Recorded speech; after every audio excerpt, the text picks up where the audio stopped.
welcome to my channel, and welcome if you are new. My name is Lacey, and I would love it if you would subscribe and if you would give this video a like if it's something that interests you. And don't forget to share it with anybody who you feel like would like this kind of content.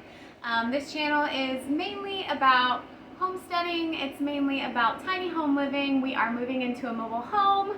I am pregnant, so I'll be sharing some of that journey with you guys.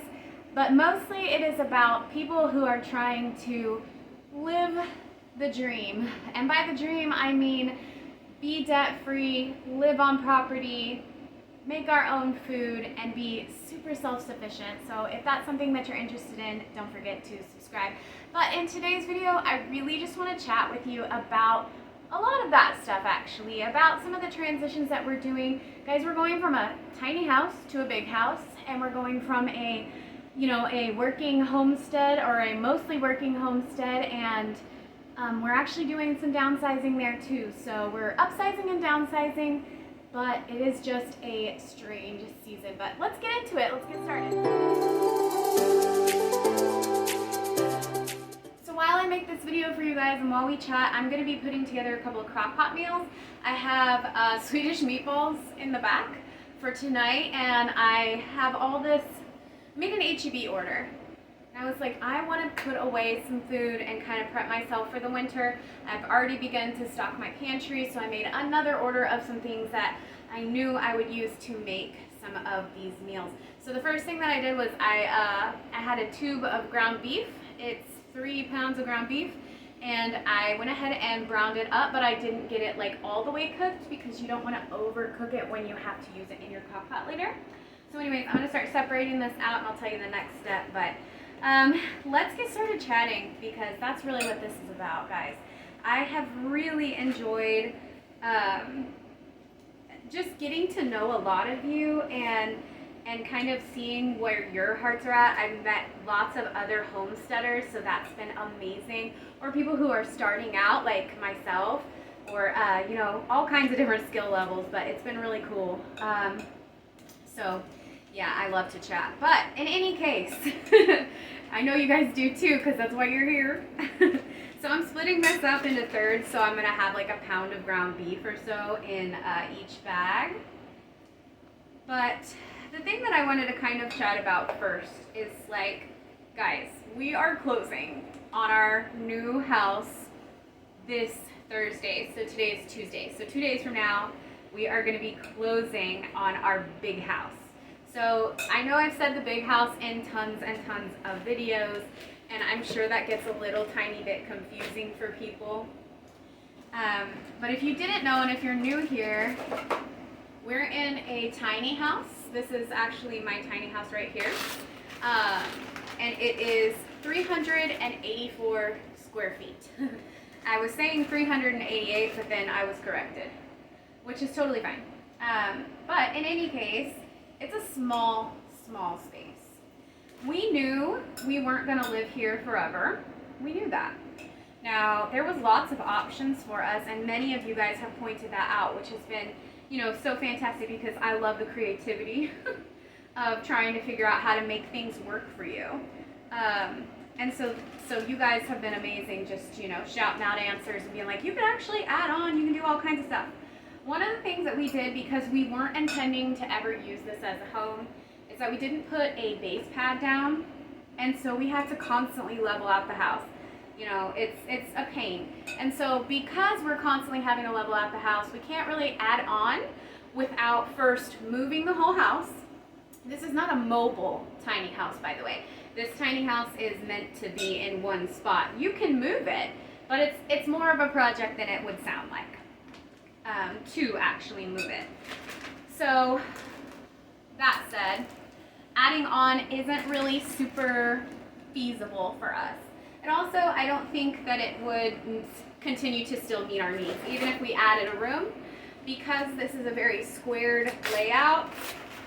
I'm really not sure that even adding just one room would work, because I have like spots in my house where I would need to have windows, and then you would have to have like a dresser in front of that to create storage space. So it could be done, but I think it would be probably cost more to redo this house than it even cost us to build it.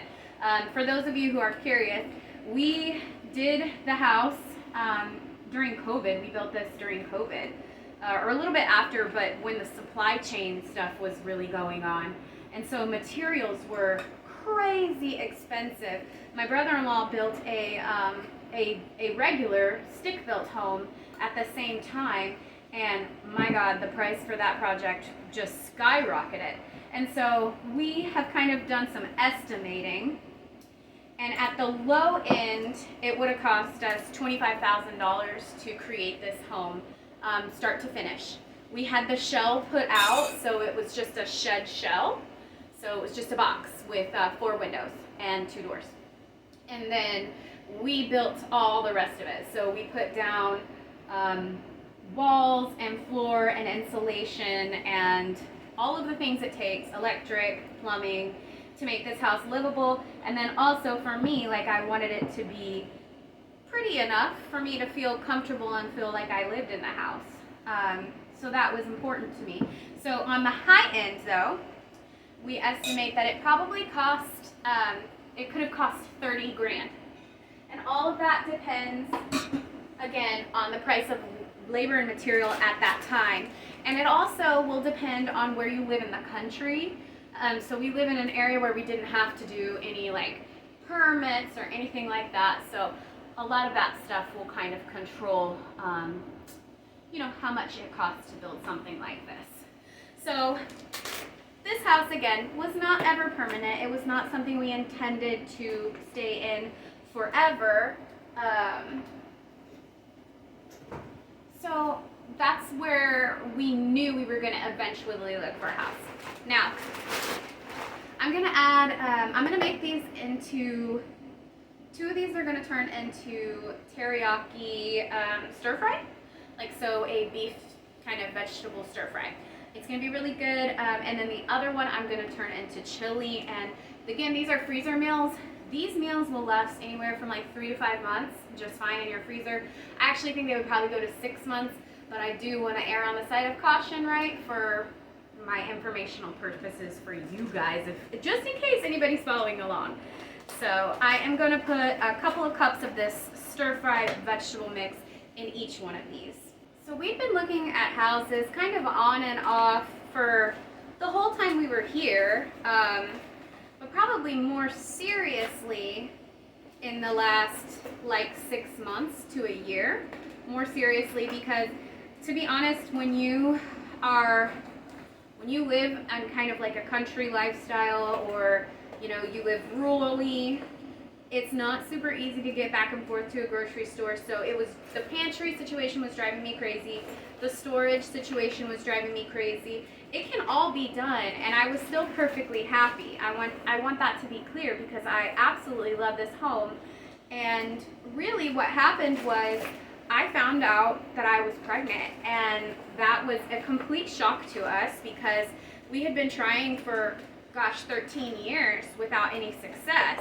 And so to see that little line, and I was like, oh my gosh, it just really threw a fire under us. We were like, oh yeah, we have to move now. So this tiny house is a 1-bedroom, 1-bath. There is no options here. We have to go. So that's something that we really knew. This is a teriyaki sauce. I'm gonna try 2 different ones. This is what's left over of, this is kikkoman. I don't know if you can see that there. I don't want to say all the words because I know I'll get it wrong. Anyways, I'm going to pour this over the top. That's about 1/2 jar of that. So let's see how many ounces. So about a 1/2 pound, I guess, is what it says here. And I'm going to put in some soy sauce. This soy sauce is the low sodium. It's because it was, they were out of the regular one. But I only like the kikkoman. I only like the kikkoman for this soy sauce. So I'm just going to kind of feel it with my heart, but let's call it 5 tablespoons of soy sauce in there. And then the last thing I'm going to put is a dash of ground ginger. So I'm just doing 2 little turns of that. So let's call that about a tablespoon. Okay. Oh, and I forgot to write on this bag, but I can do that later. It's okay. So all I have to do is seal this up. And I like to kind of mix it around.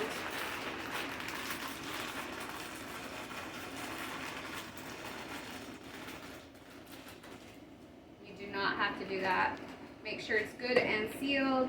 And then I'm going to kind of flatten it out like that.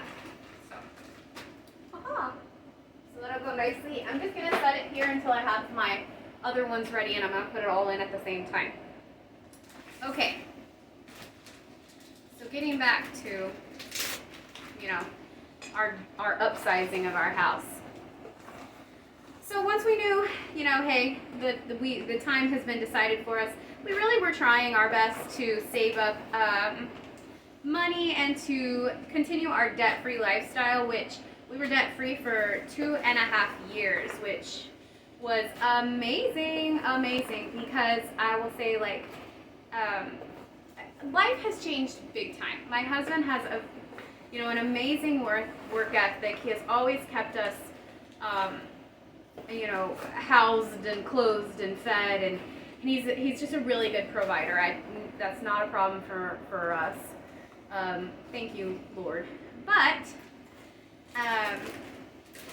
we were, very lower middle class, maybe even low income, especially when we first got married. And then we moved up to middle class, and that's been really nice. And then, being debt free, we got to live a lifestyle that was maybe a little better than middle class. We were vacationing quite a bit.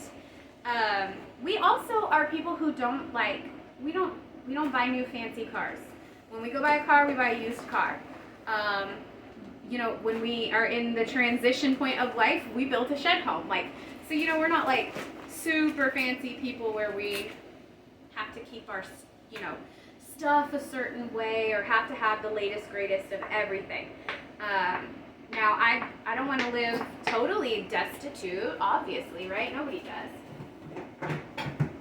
But in this case, my husband has done a good job, and he has done an even better job in recent years. He's really honed in some of his skills and gotten a job where they really appreciate, the things that he has to offer, which is fantastic. So that's been amazing and great. Okay, did a little cleanup, but yeah, once we bought the house and once we signed on it, life is going to change. Huge. It'll be a huge transition, but it'll be a good thing. We're very excited, obviously, to be having a baby that we have wanted for a long time. And so we're very happy about that. None of this diminishes the joy there. So I don't want anybody to think that I would ever be complaining about that. In this next pot, I am making, in this next bag, I'm doing the chili. So I'm gonna add in, I have my pound of ground beef. This is dark red kidney beans, and I'm not gonna drain them. Just straight in, super simple. This is a can of mixed chili beans. I really like the dark red kidney beans, and they do not have that in the mixed chili beans. Now, I like the chili beans because they come pre-seasoned, so that saves you a little bit of work, especially for the freezer meal. And this is going to be a large pot of chili, especially for my husband and I. So probably what I'll do is I'll save this for a time when I invite my parents over or my brother over for dinner. And that way I have an easy meal to feed everybody.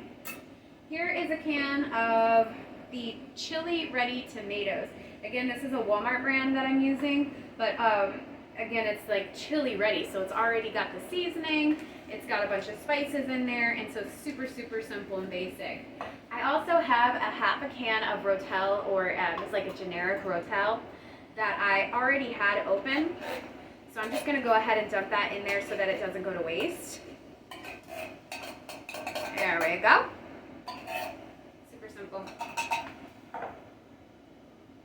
Now you could add beef stock to this. I have a paper towel in there, I want to throw that away.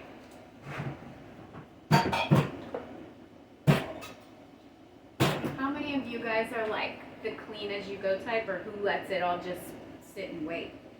For this video, I'm not going to do the dishes, but I'm going to clean everything else up. And then I'm going to put about a half cup to a cup of beef broth. I'm just going to go straight in. There we go. And 1 packet of chili seasoning. This is the Texas chili seasoning mix from H-E-B. And that's it. I have a giant thing of chili to put away, freezer ready. Again, I'm going to really make sure that it's nice and closed. I'm going to try to get most of the air out, zip it up really good, and flatten it out a little. Shake it up, flatten it out.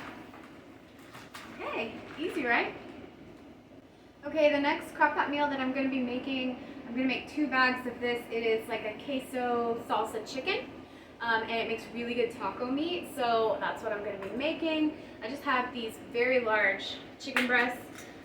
Again, you might have to size this up. My husband and I have kind of like special circumstances, so we don't eat as much. Which, if you guys have been with me, you know that we had weight loss surgery. I had a gastric bypass, and he had the sleeve gastrectomy, and that was a big one.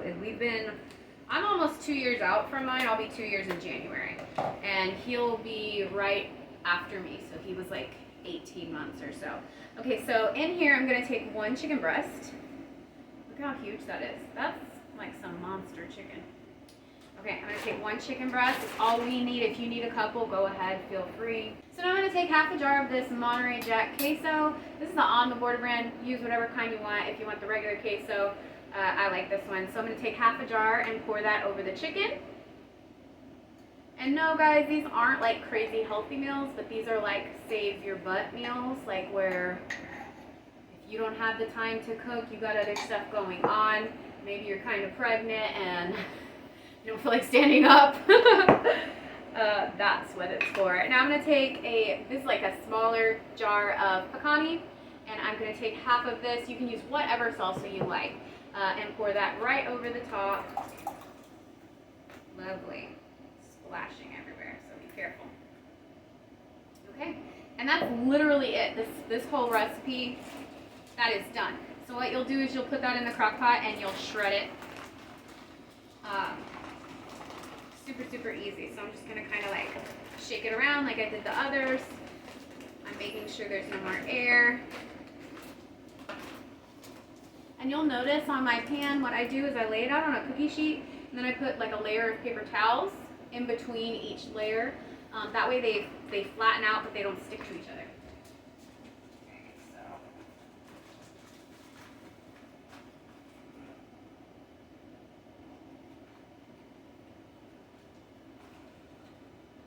Okay, I'm going to make another one of those bags. So, that's just like the obvious reasons of why we have to move. Why I would have loved to have done it differently. I think I would do a lot of things differently as far as the house goes. The tiny house, if I knew now what I was going to do, and this might help some of you guys if you're thinking about building tiny, is that if I were to do this again, I would have a raised ceiling, like where it would be beams, like up to the beams. Instead, we have like a drop ceiling, and it's beautiful. It's got beadboard and it is patterned. It's pretty. It's really pretty.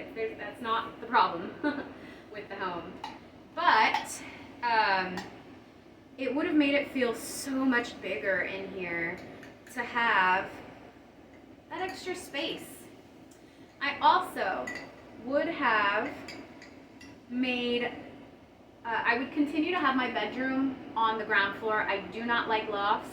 I feel like that's not practical for people. Who would want to climb a ladder? What if you had the flu and you're climbing a ladder to go get in bed? That just, I don't know. I'm not about a ladder, that's all I'm saying. Maybe there's better suggestions. I've seen some with staircases, but even still, they look like kind of shaky and rickety and scary. So that's not how I want to do things, and that's why we chose to do things the way we did. But if I was going to do it again, I'd have a lofted ceiling in here, and then I would have an actual loft over my bedroom. And I would use that as storage.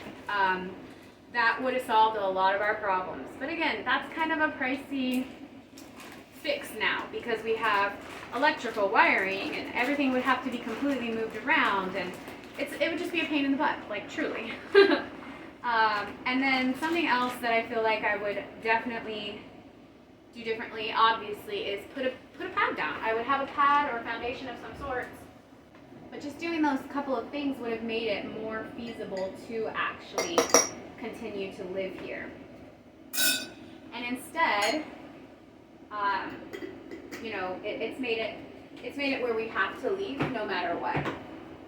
So when you are thinking about how you're going to do, you know, your tiny home, consider that. Okay, the next crock pot meal that I'm going to make is something called Mabel White's chicken. I saw it on another YouTuber's channel, and it really was intriguing, so we're going to try it. I hope that it's good. So it has some stuff that I really don't normally use. So I'm going to use my last piece of chicken here. Just throw that in there. Okay, so to my chicken, I'm going to add apricot preserves. It's said to use 8 ounces, so this is a 18-ounce jar. I'm going to use about like a little less than half of this, I guess. Maybe like a third. So apricot preserves, which just smells really good. I don't normally do apricot. What's your favorite preserve if you have one? Do you like to make your own preserves? My favorite thing that I ever made for jelly was watermelon jelly. Oh my God. It's so good. Like crazy good. Watermelon jelly. You use a ton of lemon and lime. It doesn't have like a great shelf life or anything, but it is so delicious. I got a new napkin too, by the way, so don't worry. I'm also going to use half of a thing of Russian dressing. I've never actually tried Russian dressing. It smells good, so let's find out. So I'm going to put about a half of that in there. Okay. And then I'm going to make some Reuben sliders, because when I was watching that YouTube video, she was saying that that's what she used the other half of her jar of, or her Russian dressing, that's what she used the other half for. So at least I have a reason to continue using the Russian dressing, right? Okay, and I'm just using my spoon to kind of incorporate that jelly and dressing mixture, because that is pretty coagulated. It's jelly, you know. Okay, it also called for accent. Again, I've never used accent, but I'm just going to trust the process because honestly it looked really good. You needed 2 tablespoons. I don't know that I'm going to do that much. There we go. Call that 1 tablespoon. I'm a little nervous. Okay, and then you need like a half a cup of oil. So I'm using extra virgin, and I'm measuring with my heart. That looked right. And the last thing is a packet of onion soup mix. So I'm just going to open this and pour that right in. And actually, like, I'm smelling it all together. It smells really good. I'm excited. And for my last crock pot meal, I'm making a Mississippi pot roast. I have a round roast here. I just defrosted it enough to get it out of the packaging. Stuck it in the bag. To the bag, we are adding just a few simple ingredients. So I have a ranch seasoning packet and an au jus. Brown gravy will work, but only if you don't have the au jus, because the au jus is way better. And I'm just going to pour these right over the top of this roast in the bag. And obviously I'm not going to be able to swish this around the way I was going to with the way I was able to with the others.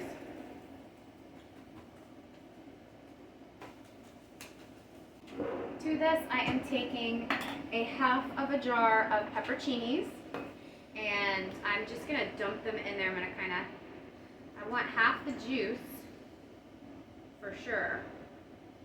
And then I want half the pepperoncinis. So I'm just going to kind of pull them out with my finger. It's okay, I just washed my hands.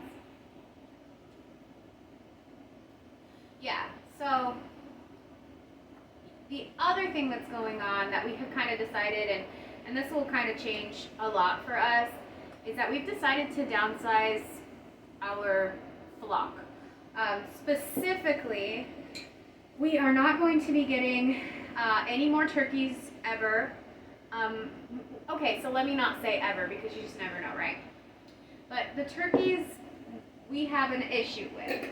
So they're very fragile when they're little. I would say even more so than chickens. The last thing I'm going to add to this is a stick of butter. You can put a half stick. I feel like it works just as good, but I'm going to stick the whole thing in there because that's what the recipe calls for. And then this is my 7th freezer meal. So I got a week's worth of freezer meals all done in under like a half hour. If I wouldn't have been talking to you, this would have took me like 15 minutes.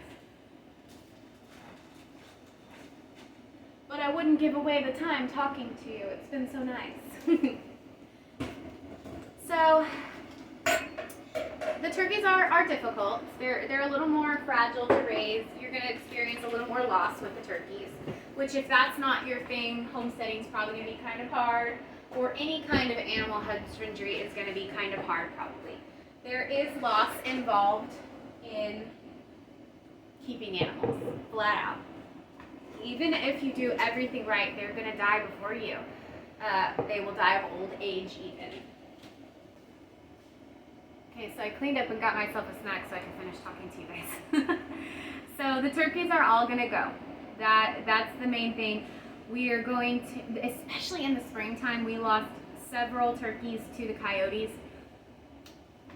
And that's just heartbreaking because it's one thing if you mess up, but it's a totally other thing if you can't keep them contained. They fly. They're excellent flyers. That's not even a question. They roost in trees at the top of oak trees. So they are amazing flyers. You're not going to contain them unless you have a really good like covered area, and they need a lot of space. So for me, they just aren't great for our purposes here, which is really just to feed ourselves and to feed our close family or friends. So although they are fun and although we really enjoy them, we're going to go ahead and butcher in October. So we'll be harvesting, and we should have somewhere, depending on how many we decide to keep, we should have like seven or so turkeys to put away. They're all the exact right age for butcher based on their breed. They're a heritage breed, and they're actually a mixed heritage breed. So they're not like really, really expensive or like if I sold them, I wouldn't make more money, so to speak. I do have a few that are worth more money, and those we'll probably keep out and sell. I have a turkey tom that is like my yard turkey, so I'll be keeping him. His name is Gravy, and he's just too old now to slaughter as well, so he's a little older. And his girlfriend is also a little bit older, and she's a Royal Palm, so I may keep those two, call it a day, and never do turkeys again. But she's really mean when she gets broody. So I don't know. I want to keep him, but I'm not sure if I'm keeping her. So I'm just going back and forth about that. But I do know that the time of the turkeys is over. The other thing that we've decided for our homestead is that I will not be planting a garden in the spring next year. And that's really what has me doing all of this, stocking my pantry, worrying about freezer meals, because I know like some food source will be gone, which is totally fine. I can go make better choices at the farmer's market, and I can buy a half a cow. I can do all kinds of things. I can go to the meat market and get the better, beef and pork or whatever. But it is going to be very different. The reason I'm not going to be planting in the spring is because I'm the only one who does the gardening. My husband helps with the birds. He definitely helps when we have like Like I do the day-to-day stuff, I do almost all of it, but if I need a fence repaired, he's out there doing it. If I need a barn built, he's out there building it. So he does definitely take care of the birds, and his birds are, like he chose the type of birds and what he wanted, and to keep the flock, you know, healthy and secure, he helps me inoculate and things like that. So, yes. But it's just a lot to do. It's just a lot to do, and according to due dates for baby, we'll be having the baby in April next year, which for me, I live in Central Texas, Zone 9. It kind of switches. I noticed it switched around. Somebody was saying it was 9B now, but it's 9A. Either way, Zone 9, which means you start planting. Most things you can start planting late March, early April, which is exactly when I'll be giving birth. And I know myself, and I know my limits, and I don't want to over stress myself while I'm trying to care for a new human. I feel like it's really important for me to put my time and energy into that thing instead of the garden. And so I have planted for the fall. I have a few things that I'll still continue to take care of course. I have like landscaping plants that I don't want to let die, and I don't want to let, you know, my wisteria die, or my lemon trees, things like that. You know, those will still continue to be cared for. But the garden beds will probably get shut down. I've decided in January, because that's when we actually really get like a full freeze, is January. I'll probably pull everything, and then I will take that time to put, you know, compost over the top, solarize them, and give them a chance to rest. So they haven't been going for very long. It's just that they do need time to rest, and that's okay, and I need time to rest. So we're gonna take the time. But that's gonna be a big difference, a big difference. And it's got me a little antsy, I guess, feeling. I'm not sure what to call that. So once we kind of decided that, we felt better. Once it was decided, hey, we're not going to do this, but it also gave me more of an opportunity to say, okay, well, thank goodness we have the big house, because now I do need to stock my pantry in a way that I wasn't able to here. I need to make sure that I have things in order, and I'll be able to do that much better. I'm going to pre-buy like a ton of cleaning products and things like that, so I don't have to worry. I feel like right now is the best time to do this. So I've already kind of begun, like I said, stocking my pantry. I've made a wellness order from Mabel is the company. It's like a ton of non-toxic products, and that's what I really am striving for in the new house, is that I will not have a lot of toxic products. I've tried to transition before to using all natural products, and it has been difficult because some of them just don't work. So I made an order for the Melaleuca stuff. I'm gonna see how it is. I have some friends who use the products, and they swear by them. So that's the other thing that we're gonna be doing, or that I'm gonna be doing in order to prepare. I've already bought most of the furniture for my new house. That was a big deal. I was actually able to use some of my YouTube money for that, which was amazing, guys. Like I could kind of cry thinking about it, because this is a huge deal. I'm actually gonna have to quit my cleaning job before flu season really gets going, for my own safety, and for the safety of my pregnancy. It's just, I get sick every year, and I know it's from doing the cleaning, and so I've decided to quit that. So I'll be going more full-time on YouTube, and so I feel like so blessed by the Lord and by you guys that I've been able to almost make up the money. So that's amazing. But yes, I was able to use some of that to buy my furniture, and I'm really excited about that. So that's another thing. When you have a tiny house, you do not have any, you know, I don't have the furniture for a new house, so I had to be completely thinking about outfitting a brand new home. I really love my dining room table. I can't wait to show you guys. It's in a box, or else I already would have shown you. But anyway, so The other thing for the homestead, so we are downsizing we're completely getting rid of our turkeys.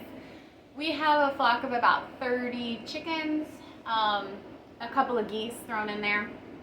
The geese have become aggressive. They were such a fun project, guys.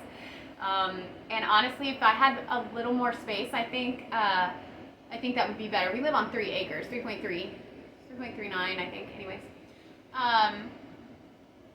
And it's amazing, but they're in my garden and they're in my pond and they chase my parents around.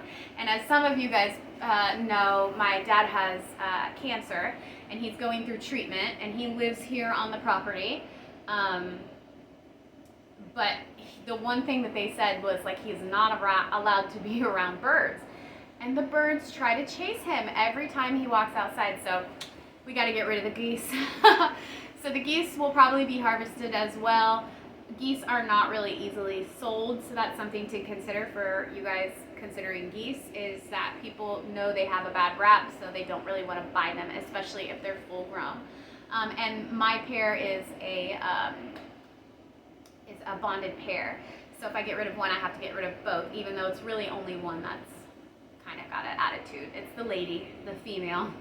She has got a bad attitude, but she's really cute, and like I'm the only person she likes, so I feel terribly guilty, but it's okay. So we'll be getting rid of the geese. We're getting rid of the turkeys. We are going to downsize the chicken flock. What we're doing is we're going to downsize to what we need instead of what we want and just are having fun with. So we're going to take away some of the hobby of it and leave some of the what we need of it. So I don't need 30 birds. I can't eat that many eggs to save my life. So, yeah, you know, you can make all the quiche and custard in the world, but like, that's still 30 eggs sometimes. Or let's call it 20 eggs a day. That's a ton of eggs. And so a lot of it gets sold or given to other animals. That was one of my pig's favorite treats, was an egg. So, we'll be changing a lot of that, and it's just I'm not supposed to be out in the chicken coop rustling around too much through pregnancy, and so I got a long ways to go. I'm still early on. I'm on my final week of my first trimester, so woo, we're getting into the second one. Exciting times, but yeah, I'm tired. I know my limits. I know where we are. I know what the next season will bring for the most part. Or, you know, in theory, and we're gonna have to do something different. So, yeah, craziness, but amazing craziness. And the other thing that we'll be doing is that we had planned on making it a yearly thing to buy pigs and to raise pigs out for meat. And we have decided we're not going to do that. We actually have a lot of pork left over. We didn't go through it quite as fast as we thought we would. And so we probably don't need to. We can wait until next fall, probably we'll do it again, because it's really simple. I feel like pigs are a really great beginner homesteading animal. If you have never done them, I think you would be pleasantly surprised if you get the right breed for you. But okay, that's the stuff that we're doing. The house is changing. We're moving on up. I'm super excited. There's some stuff we're going to lose, obviously, but there's some stuff we're going to gain, and I'm really excited about it. And then as far as the homestead, it is bittersweet to do harvesting. It is bittersweet to decide not to do my garden. But I just know where I'm at and where my heart is. So just know that if you're in a transition period, it's okay to make some hard choices. And not everything has to land on your shoulders. There are some things that you can let go of, and everything will be okay. The world will continue to turn if you don't juggle everything, okay? All right, well, that's it for this video. I have 7 freezer meals put away, exciting times, and I have chatted my head off. And I appreciate you guys for being here and being so sweet with your comments and amazing. You guys are fabulous. If you've stuck it out this long, because I'm just now seeing the timer here, good Lord. But you're the MVP. Mwah, mwah, mwah. All right, love you. Be blessed. Have a great day, week, month.